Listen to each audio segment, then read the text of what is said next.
Bhojpuri superstar singer और actor Rakesh Mishra अक्सर अपने गाने से धमाल मचाते रहते हैं। एक बार फिर उन्होंने कुछ ऐसा कर दिया कि जिससे वह सुर्खियों में आ गए हैं। राकेश मिश्रा ने अभिनेत्री पूजा ठाकुर को हवेली पा पर बुलाया, जिसके बाद से बवाल मच गया है। उनका यह वीडियो भी तेजी से वायरल हो रहा है। इस वीडियो में राकेश मिश्रा पूजा ठाकुर से कहते नजर आ रहे हैं कि हवेली पा आए, चौकित मत हवेली पा। उनका नया गाना है जो आज SRK म्यूजिक के ऑफिशियल यूट्यूब पर रिलीज हुआ है।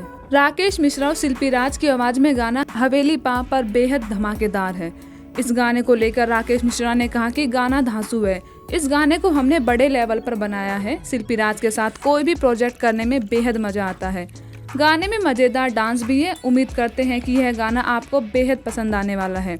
हम भोजपुरी दर्शकों से अपील कर रहे हैं कि आप सभी इस गाने को जरूर सुने। उन्होंने कहा कि वो हर बार गाने में अलग अंदाज के साथ दर्शकों के सामने पेश होते हैं ताकि मनोरंजन की वाइब बनी रहे और लोग गाने को बार बार सुने। उन्होंने आगे कहा कि इस गाने को हमने बेहद संजीदगी से बनाया है। गीत संगीत के साथ इसका वीडियो मेकिंग भी आपको खास नजर आने वाली है, इसलिए इस गाने को खूब प्यार दें और इसे ज्यादा से ज्यादा लोगों और दोस्तों के साथ शेयर करें। राकेश मिश्रा ने अपने इस गाने पर भोजपुरी ऑडियंस से रील्स बनाने की भी अपील की है। Bureau report, Bihar update.